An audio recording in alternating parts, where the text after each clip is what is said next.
4 games of hoops on a Monday night. We got 2 big returns. One update about a major return. And is Jamal Murray the most important nugget for the rest of this regular season? My name is Levi Jacob, and this is your daily basketball recap in 15 minutes or less. To start off with, we are going to go through the Nuggets versus Jazz 128 to 125. Jamal Murray had 45 in this game, just practicing some jump shots, honestly. He just looked really, really slow in this game, which is a funny thing to say. He just kept being like, I'm just going to try to shoot a three-pointer. And then he did. And then it went in. Like, he looked like lazy, but it didn't seem to matter. He was still on. Really, really exciting shooting from him. 45, 2, and 8 for him with 2 steals. 13 of 19 shooting, 8 three-pointers. 11 of 12 from the line. Him and Keyonte George had like a couple minutes there where they were going back and forth over the course of the whole game. Jokic, 5 with 2 blocks, 6 of 11 shooting, 36 minutes, but 10 of 11 from the free throw line. He still doesn't seem 100% like himself. I think what's affecting him more than anything else is, honestly, the lack of chemistry that this team has. He just seems to not have guys in the right places, despite his good passing. Julian Strother's in the starting lineup now, 15 points for him, 5 of 11 shooting. Jonas Valanciunas also started alongside them, and so did Christian Brown. 11.6 rebounds and 4 assists for him. His play has gotten a lot better as of late. Jalen Pickett played in this game, so did Tim Hardaway Jr.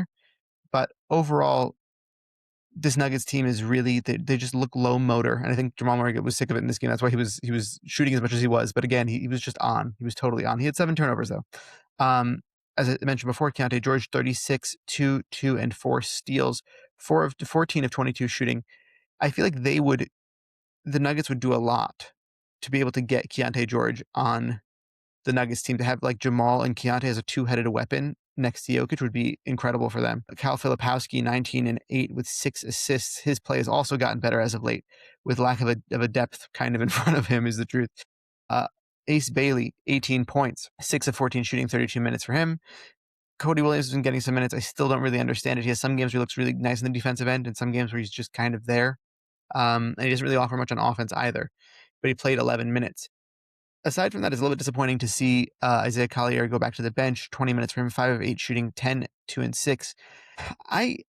There's some part of me that wants to see him as a full-time point guard. I think that Keyonte George is better than him, obviously, but I think it's just a little bit of regression to have him come off your bench and play less minutes because you want your other point guard who likes to hold the ball more to play more. And it's just a shame that they're around the same age also. It could be that next year he's running the second unit and it looks amazing because they have really good talent coming off the bench with that second unit. So I don't know.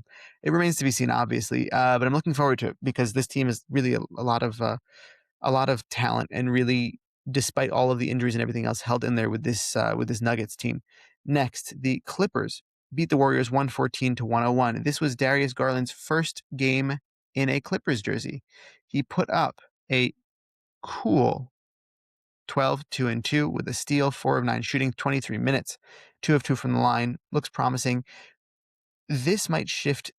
There's 2 returns that we're going to talk about tonight.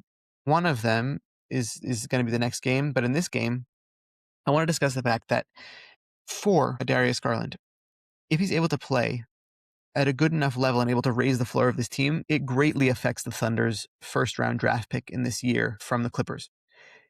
If he can't, the Thunder might be getting a top 5 pick in this draft if Kawhi Leonard goes down for any more time. They're playing really well together right now. Chris Dunn, the chemistry is still there, obviously. And I don't remember who it was. Someone on the Warriors was interviewed after the game, and they said clearly their chemistry, like they're playing a lot better than we are right now. And it's true. Kawhi Leonard, 23, 8, and 4 with 2 steals, 9 of 14 shooting in 29 minutes, 3 three-pointers. Chris Dunn, he's become kind of the default point guard now because James Harden is no longer there. 16, 7, and 7 with 2 steals, 7 of 10 from the field. He's been averaging over 5 assists, I want to say, for the past like 10 games. So cool to see his progression. Benedict Mathurin off the bench, 17, 7 with a steal and a block, 6 of 13 shooting. As I mentioned already, Darius Garland got some minutes. Jordan Miller has been playing very nice for them. And Niederhauser, 11, 9 with 2 steals and 4 blocks, 3 of 6 shooting from the field. More impressively to me, though, 21 minutes with 5 of 6 from the free throw line. Really nice game from him. Podziemski, put up another 22-point game, 7 rebounds, 3 assists, 9 of 18 shooting, 3 of 6. He's been playing a lot better as of like the last 7 games. He's been playing really well for the Warriors. Al Horford, 17, 6, and 3 with a block. Moses Moody had 10 points. Nate Williams, I think his name is Nate, 2 and 2 with a steal. 3 of 4 from 3-point range, so the Warriors found another guy who can shoot threes for them. By the way, also Al Horford was 4 of 8 from the free throw line, from the 3-point line, I should say. Yeah, Guy Santos had another 10 rebound. It's crazy to see what production they're getting out of which guys. It's just very, very impressive to me. But again, still a loss to the Clippers team that's not doing so hot anyways. So it doesn't make that much of a difference, but still, for what it's worth, I think it's impressive. Next, the Rockets played the Wizards and won 123-118.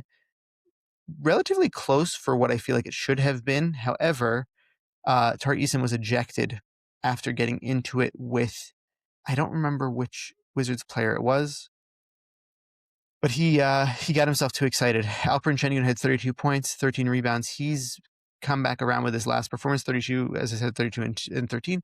2 assists, 1 steal, 1 block, 8 turnovers, which is abysmal, but 12 of 20 shooting, 8 of 11 from the free throw line. Kevin Durant had a 30-point game again, 7 rebounds. Amen Thompson, 22, 12, 4, and 2 with 2 turnovers.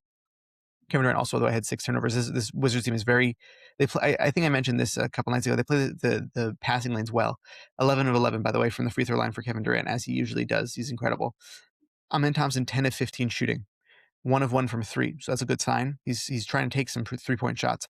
19, 7, and 10 with 6 steals and 2 blocks with 3 turnovers from Reed Shepherd. I don't know what more you want from this guy. He's literally doing everything that this team is asking for and more. 7 of 18 shooting, 4 of 11 from 3-point range. And Tari Eason, as I mentioned, 25 minutes because he got ejected early. Clint Capella, 8 rebounds. They can't do their offensive rebounding gimmick as they once did. But it's still better than nothing. You know, what they've been able to do. They've kind of had an uptick of talent, especially Kevin Durant has really locked in. I just hope for their sake that Fred VanVleet can come back before the playoffs and play for them. Mentioning also, by the way, that Trae Young also got ejected. That was another note, but the reason why that's relevant is because he's also coming back to play. He's coming back to play. On Thursday, they announced that he will be making his debut for the Warriors.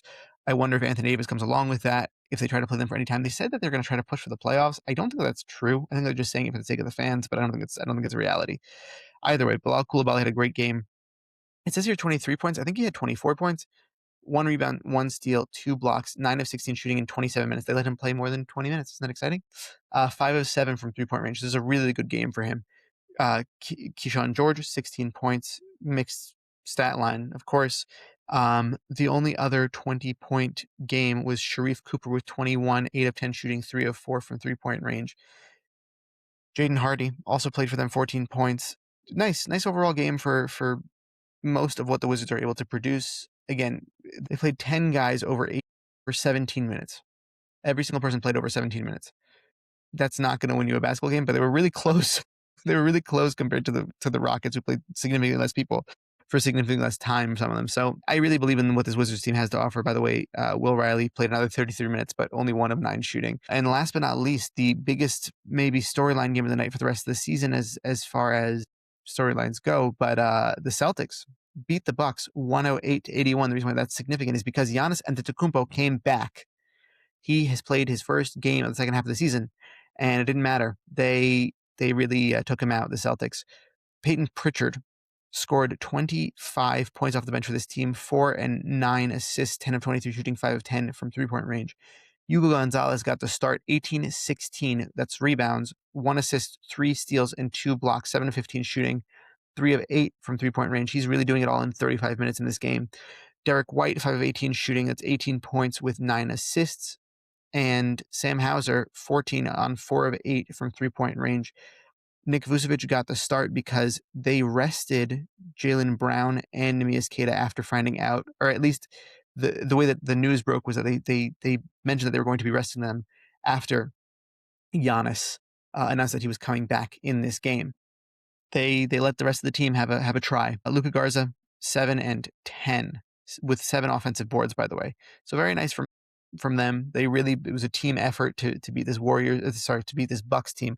Giannis, 19, 11, and 2 assists with 1 block, 7 of 18 shooting, 0 of 2 from 3, 5 of 7 from the line. Ousmane Dieng started next to Giannis. I mentioned this before, that I'd like to see them play next to each other, and they did. 3 of 7 3-point shooting for Ousmane Dieng, but 13, 1, and 2. He played 30 minutes. And I think that this is exactly how they want to play, because he's able to space the floor and be athletic next to Giannis, like really run the floor with Giannis, and also be able to create some perimeter pressure. So it's nice. It's nice to see, and I really believe in it. Kevin Porter Jr., 8, 4, 2 with 3 steals.